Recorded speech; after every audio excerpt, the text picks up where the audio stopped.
अस्सलाम वालेकुम नाजरीन। इस किस्त में आप देखेंगे कि तैकफुर वैलेंस और उसके साथी जंगल से गुजर रहे होते हैं कि अचानक उन पर हमला हो जाता है। तैकफुर वैलेंस और उसके साथी घोड़ों के पीछे छुप जाते हैं और तैकफुर सोचता है कि यह हमला कौन कर रहा है। फिर वो देखता है कि उरहान बे और अलाउद्दीन उस पर तीर बरसा रहे हैं और इतने में उस्मान बे का दस्ता भी वहाँ पहुँच जाता है। तैकफुर देखता है कि उस्मान और उसके सिपाहियों ने उन्हें चारों तरफ से घेर लिया है। तैकफुर मुस्कुरा कर कहता है कि उस्मान, आखिरकार तुम मेरे सामने आ ही गए, आज तुम अपने अंजाम को पहुंचोगे। उस्मान बे कहता है कि हाँ तैकफुर, मैं भी तो यही कह रहा हूँ, आज तुम जिस चीज़ के मुस्तहिक हो वो तुम्हें मिलकर ही रहेगी और आज तुम देख लोगे कि भेड़िया किस तरह शिकार करता है। तैकफुर कहता है कि उस्मान, तुम शायद जानते नहीं, मेरे पास बाज़ंतीनियों का सबसे बेहतरीन लश्कर है। फिर उन दोनों के दरमियान एक ज़बरदस्त जंग शुरू हो जाती है। जंग के दौरान तैकफुर वैलेंस और उस्मान बे आमने सामने आ जाते हैं। तैकफुर वैलेंस कहता है कि उस्मान, बाज़ंतीन बहुत बड़ी ताकत है, तुम उसे कभी भी शिकस्त नहीं दे सकते। उस्मान कहता है कि मुझे तो सिर्फ तुम्हें कत्ल करना है तैकफुर, और तुम्हारी शिकस्त बाज़ंतीन की शिकस्त होगी। ये कहकर उस्मान तैकफुर पर हमला कर देता है और हमेशा की तरह उस पर गालिब आता है और उसे कत्ल करना ही वाला होता है कि तैकफुर का एक सिपाही उसे आकर बचा लेता है। फिर तैकफुर का कमांडर तैकफुर के पास आता है और कहता है कि हमें पीछे होने की बिल्कुल ज़रूरत नहीं, हम जल्द ही ये जंग जीत जाएंगे।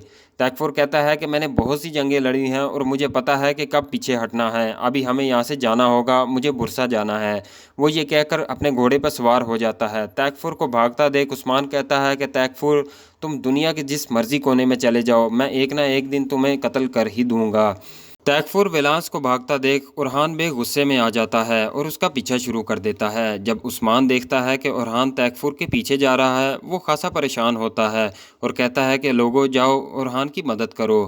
फिर भाई सुंगर उरहान की मदद के लिए निकल पड़ते हैं। दूसरी तरफ तैकफुर का एक कमांडर उस्मान के सामने शिकस्त खाकर घुटने टेक देता है। उस्मान कहता है कि तो कमांडर, तुम यहाँ हमें कत्ल करने आए थे और अब तुम इसी ज़मीन में दफन होगे।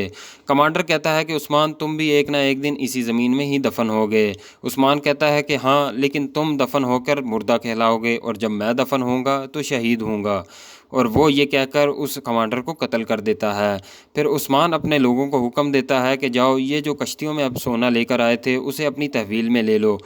फिर उस्मान अपने साथियों को कहता है कि अब हम कयून हिसार किले की तरफ जाएंगे और उसको फतह करने में अपने साथियों की मदद करेंगे।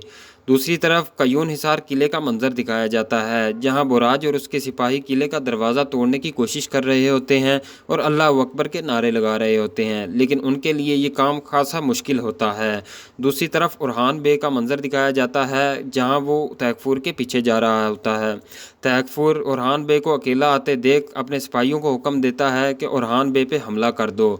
एक रोमी सिपाही उरहान को घोड़े से नीचे उतार देता है और उससे लड़ाई शुरू कर देता है।